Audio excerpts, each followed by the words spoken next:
안녕하세요. 성탄의 기쁜 소식. 성탄절은 끝났지만 기쁜 소식은 끝나지 않았잖아요. 기쁜 소식 이어가겠습니다.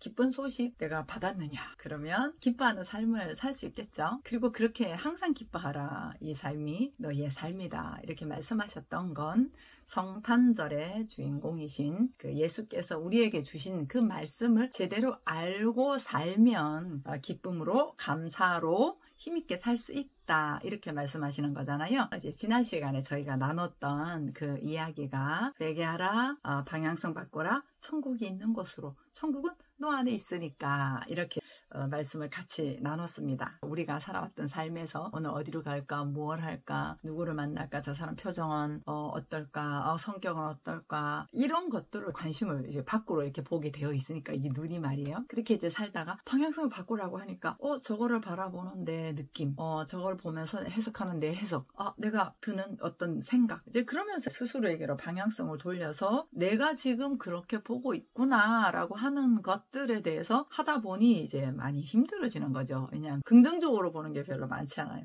어떤 사건이나 사고가 일어나잖아요. 그러면 이걸 통해서 내가 또 좀 더 삶의 성장을 가져오겠어. 그렇지, 더 큰 축복이 기다리고 있는 거지. 이렇게 생각하지 않잖아요. 자, 내가 이런 사건을 맞이하고 앞으로 잘 살 수 있을까? 왜 나한테만 이런 일이 이렇게 우리가 생각을 갖다 쓰잖아요. 그러니까 우리가 가지고 있는 해석 체계, 그 구조라고 하는 것 자체가 상대적인 거라는 거죠. 율법 선악과 상대적인 걸 가지고 우리가 해석을 하면서 살아오다 보니까 잘했다 못했다, 좋다 안 좋다, 이제 이렇게 밖에는 살아올 수밖에 없었던 거죠. 그러다 보니 우리에게 항상 좀 뭐가 부족하고 뭐가 잘 안 되는 것 같고 뭐가 문제가 있는 것 같고 라고 하는 이러한 우리의 정체성이 뿌리로 이렇게 자리 잡고 있어요. 그래서 회개하라 해서 방향을 돌린 것까지는 좋은데 이게 전부 다 내 안에 있는 구조 시스템이라고 하기에는 너무 인정하고 싶지 않은 것들이 있는 거죠. 막 찌질하게 느껴지거나 질투가 느껴지거나 분노가 치솟거나 막 이런 것들이요. 그런 것들이 있을 때는 저 사람 때문에, 저 상황 때문에 이렇게 해야 그래도 좀 느껴지니까 이제 그럴 수밖에 없는 거지요. 근데 그걸 딱 진짜 정직하게 내가 느끼는 거다라는 것을 대면을 하면 정말 그렇게 살아올 수밖에 없었던 우리의 삶이 절절 느껴지는 거예요. 예수께서 회개하라 사역 초반에 말씀을 하시고 본격적으로 말씀을 선포하시는 게 산상수훈이잖아요. 이제 팔복이라고 우리가 얘기하잖아요. 심령이 가난한 자는 복이 있나니, 애통하는 자는 복이 있나니, 온유한 자는 복이 있나니, 의에 줄이고 목마른 자는 복이 있나니, 이렇게 이야기를 한단 말이에요. 그러니까 복 있는 자가 뭐냐? 애통하는 자다. 정말 너무 가난하다.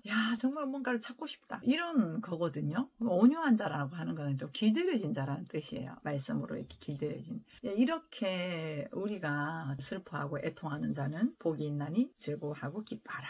이런 그 이야기는 뭐예요? 진짜 내가 아플 수밖에 없었네. 아무리 해도 안 되는 걸 찾아다녔구나. 사람들이 인정을 좀 먹으면 배부를 줄 알았더니 그게 배도 안 채워질 뿐만 아니라 이게 채워질 수 없는 거였구나. 돈 많이 가지면 행복할 줄 알았더니, 뭔가 내가 이루고자 하는 것들을 성공하면 만족할 줄 알았더니 그게 아니구나. 이런 것들을 이렇게 느껴갈 때마다 허무함, 허망함, 이런 것들이 느끼는 거죠. 근데 그게 잘못된 거냐? 아니, 느껴야 되는 거죠. 정말 느껴야 되는 거죠. 느껴서 지긋지긋해져야 되는 거죠. 내가 외적인 시스템을 가지고 뭔가를 해보려고 했던 것들이 진짜 안 되는구나. 그래서 우리가 사람들과의 관계에서 배신감을 많이 느끼고 사람은 믿을 존재가 못 돼. 맞아요. 거기서 진짜 실망감을 느껴야 합니다. 전도서에 있는 것처럼 헛되니 모든 것이 헛되도다. 이걸 이제 정말 절절하게 느껴야 되는 거예요.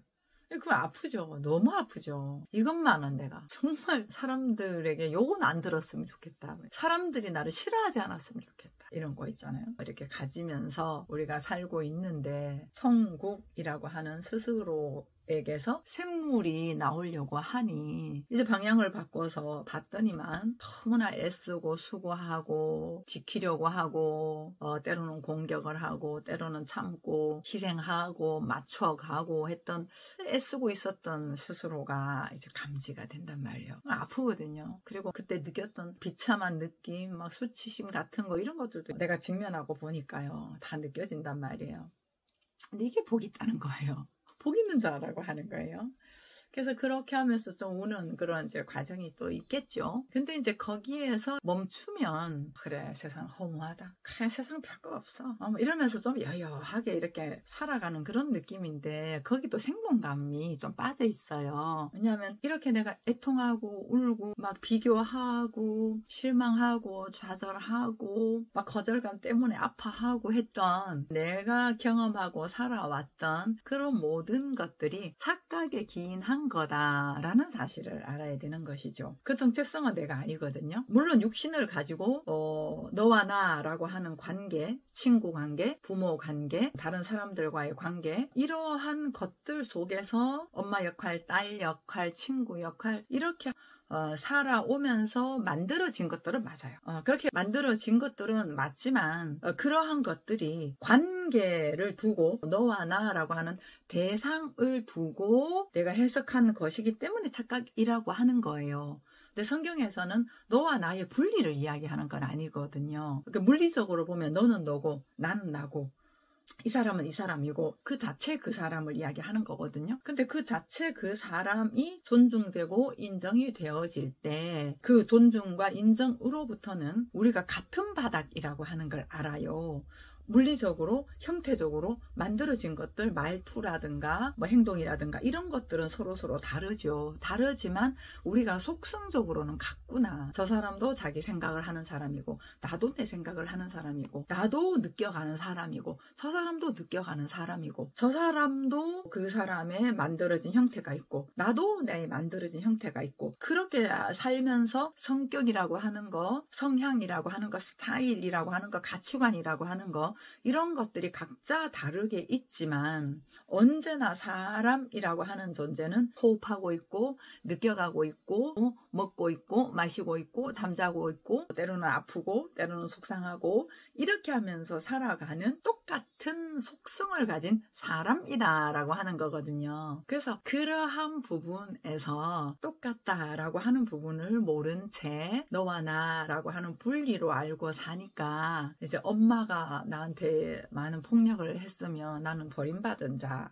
나는 이쁨을 받지 못하는 쓸모없는 사람 이런 거 어떤 사람이 나를 거절한다 그러면 막 너무 비참하고 이렇게 느껴갈 수밖에 없었던 삶의 배경들이 있는 거예요. 근데 이게 착각이라는 거예요. 영이라고 하는 거 하나님의 형상이라고 하는 거 사실 실체라고 하는 거는 대상으로부터 해석을 할 수가 없는 거거든요. 대상이 아니라 그냥 그 자체의 생명력으로 존귀하다라고 하는 거죠. 그 자체의 생명력만으로 내가 살아있다는 이 사실만으로.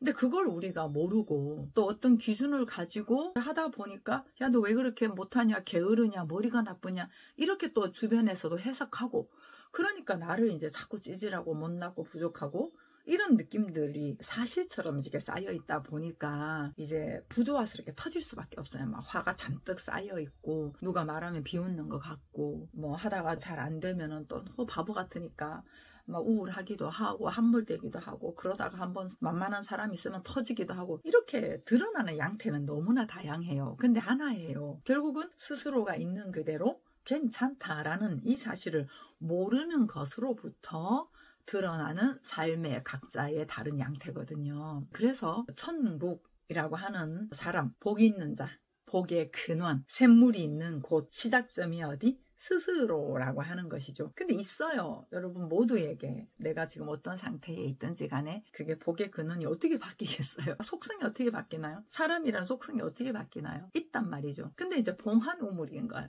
덮여 있는 거죠.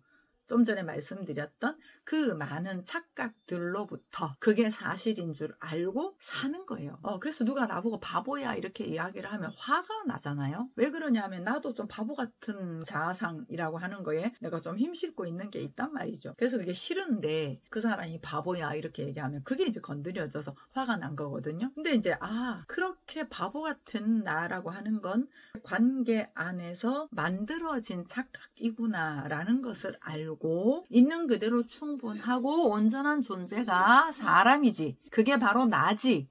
라고 하는 이 정체성을 내가 가졌을 때 바보야 라고 하면은 그게 무슨 말이지? 이제 이렇게 되는 거지요. 그리고 저 사람의 상태에서 보는 거구나 라고 하는 것도 알게 되고요. 그렇다고 해서 저 사람이 좀 잘못됐다 이런 개념보다는 그 사람도 관계의 희생양이거든요. 선악과의 희생양이거든요. 율법의 희생양이란 말이에요. 표현하자면 그 율법 구조로 살아왔으니 율법 구조 안에서 보이는 시각에 평가되는 기준을 가지고 나한테 그렇게 말할 수밖에 없는 거잖아요. 그렇다면 그 사람도 무슨 잘못이겠냐 그렇게 볼 수밖에 없는 그 사람의 상태가 있는 거지요. 이제 그렇게 보면 사람이라고 하는 존재에 대해서 우리가 알게 되는 거죠. 알게 되면 이해가 당연히 되겠죠. 이해를 하려고 애쓰는 게 아니라 알게 되면 그러면 이제 누군가가 나한테 화를 확 낸다고 하더라도 그건 나하고 상관이 없는 거예요. 상관이 있을 때는 언제냐, 저게 나한테 화를 내네. 정말 짜증나네. 너 때문에 내가 화가 나. 라고 내가 관계를 맺었을 때, 그때 이제 그게 영향이 있는 거거든요. 그런데 화를 내네? 저 사람의 상태가 지금 힘든가 보네? 마음에 안 드는 게 있었나 보네? 이제 그렇게 이제 그 사람의 문제로 가져가고, 근데 이제 사람은 온전한 존재이지 지금 상태가 저렇게 힘든 거지 라고 하는 사람에 대한 알물 가지고, 만약에 그 사람이 화를 냈을 때 나도 화가 났거나 나도 좀 두근거렸거나 두려웠거나 불안했거나 이런 느낌이 있다면 이거는 그 화가 아니라 원래 내게 있던 것이 드러난 거라는 걸 알아야 되는 거죠. 이건 나중에 구체적으로 조금 더 말씀을 나누도록 하겠습니다. 이게 이제 철저하게 내 거다. 내 몸에서 일어나는 거니까. 내 몸에서 느껴지는 거니까. 상처가 나도 내 몸에서 상처가 난 거잖아요. 감정도 느낌도 마찬가지입니다. 내 거다. 있던 거다. 그게 촉발이 된 거다. 라고 하는 것을 분명히 하고 그 부분에 대한 책임을 내가 진다면 그 책임을 지려고 하면 이제 사실이 이제 힘으로 작동하겠죠. 그 느낌에 대해서 나쁜 게 아니야. 그냥 느껴지는 거야. 그럴 수밖에 없지. 그럴 수 있지. 라고 하는 인정으로부터 사람은 원래가 온전한 존재지. 저 사람이 나한테 공격한다고? 내가 그렇게 해석을 한 거구나. 저 사람은 저 사람의 입장에서 상태에 그 힘듦이 드러난 거지 나를 향하여서 라고 하는 거, 이런 사실적인 것들 제가 좀 덤성덤성 말씀을 드렸지만 이런 부분들이 이제 내게 이렇게 장착이 되면 오히려 사람의 한 덩어리를 손상시키지 않을 수 있습니다. 그 사람이 내게 화를 낸다고 하더라도 물론 그렇다고 해서 그 사람한테 막 웃어준다거나 안아준다거나 결과적인 행동이 그렇게 드러나는 것만은 아니에요. 그거는 다 달라요. 그럴 수도 있고 그렇게 화를 낸데 얼마나 힘들었을까 그러면서 안아줄 수도 있고 그러면서 이야기를 차분히 들을 수도 있고 아니면은 얘기를 단호하게 내가 자를 수도 있고, 근데 이제 이런 부분들이 분명하게 스스로의 주체로 서면 그 부분에 있어서 내 주체로서 어떻게 할까라고 하는 거에 대한 방법이 서요. 사람을 손상시키지 않으면서요. 그래서 제가 지난번에 회개하라, 방향 바꿔라, 천국이 있는 곳으로. 근데 그 천국이 있는 곳이 바로 복의 근원으로서 샘물이 솟는 건데, 여러분과 제가 말이에요. 근데 봉해져 있다. 근데 이제 그 봉해져 있는 우물이 터지려고 하면 내가 착각으로 가지고 왔던 많은 형태들, 체계들로 인한 그런 상태가 있다. 그런 것들이 이제 막 드러날 거예요. 막 우울하거나 찌질하거나 힘이 없거나 비참하거나 이런 느낌들은 우리가 안 느끼려고 이렇게 한켠에 넣어놓고 다른 걸로 대체하고 있었던 것들이 많이 있거든요. 근데 이제 스스로를 향했어요. 스스로로 관심을 돌렸어요. 그리고 이제 천국이라고 하는 거에 대한 사실을 자꾸 알아가요. 알아가다 보면 내가 한켠에 밀어놨던, 직면하지 않고 회피하고 있었던 그 느낌들이 이제 또 드러난단 말이에요. 그럴 때 많이 아파요. 많이 힘들어요. 정말 왜 이렇게 회복이 되는 것 같은데 더 이렇게 좀 불편하지 않은 느낌들이 있어요. 이제 그럴 때 그 부분은 어둠에 있던 모든 것들이 빛으로 드러나야 한다라고 했던 말씀처럼 다 하나씩 드러나서 나로 하여금 인정되게, 어떤 것도 괜찮다라는 걸로 인정되게, 이런 것들이 있단 말이에요. 그래서 애통하는 자 복이 있다. 심령이 가난한 자 복이 있다. 그러니까 진짜 어디 양식이 있나? 야, 정말 해도 안 되네 하는 이런 절망감, 이런 부분들에 대해서 정말 절망을 해야 되거든요. 정말 절망을 하면서 정말 이제는 진짜 막 너무 싫어.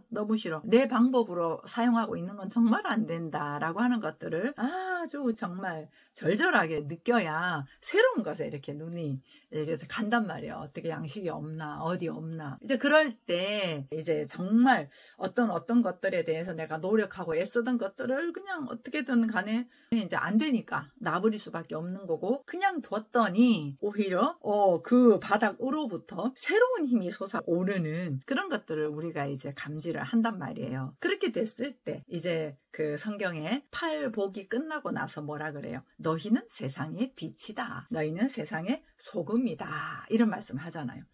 그러면 이제 빛이 드러나는 거죠. 소금이 이제 드러날 수밖에 없는 거잖아요. 그래서 원래 없는 게 아니라 있었는데, 이러한 과정을 통해서 우리 삶에서 드러나는 여정, 이게 바로 성탄절의 의미이고, 성탄이라고 하는 예수님의 탄생으로부터 예수님의 공생의 사역 마무리 시점까지 전부 다 우리로 하여금 우리의 본질이 드러나도록 하는 것이 예수님의 여정입니다. 예수께서 말씀하셨던 이 복의 근원으로서의 우리의 그 모습을 찾게 하는 게 하나님의 형상의 회복이고요. 그 형상의 회복을 피조물들도 고대하고 기다린다. 하나님의 아들들이 나타나기를 기다린다. 그럼 그 하나님의 아들들은 어떤 존재인데요? 환경에 의해서 끌려가는 존재가 아니라 스스로가 주체인 줄 알고 정복하고 다스리는 존재로 살아가는 삶. 이게 교회에서 모두가 각자가 그렇게 산다면 원망이 사라지겠죠. 불평이 사라지겠죠? 당연히 그렇게 되지 않겠어요? 감사와 기쁨의 에너지가 가득한 그런 교회가 되겠죠. 그러면 얼마나 건강하겠어요. 그런 가정은 얼마나 정말 든든하겠습니까? 그런 삶을 예수께서 말씀을 하셨고, 말씀을 하셨을 뿐만 아니라 우리 또한 그러한 삶을 살도록 길을 열어주신 것이 우리에게 주신 복된 소식이라고 하는 것이죠. 여러분은 복의 근원이십니다. 아멘.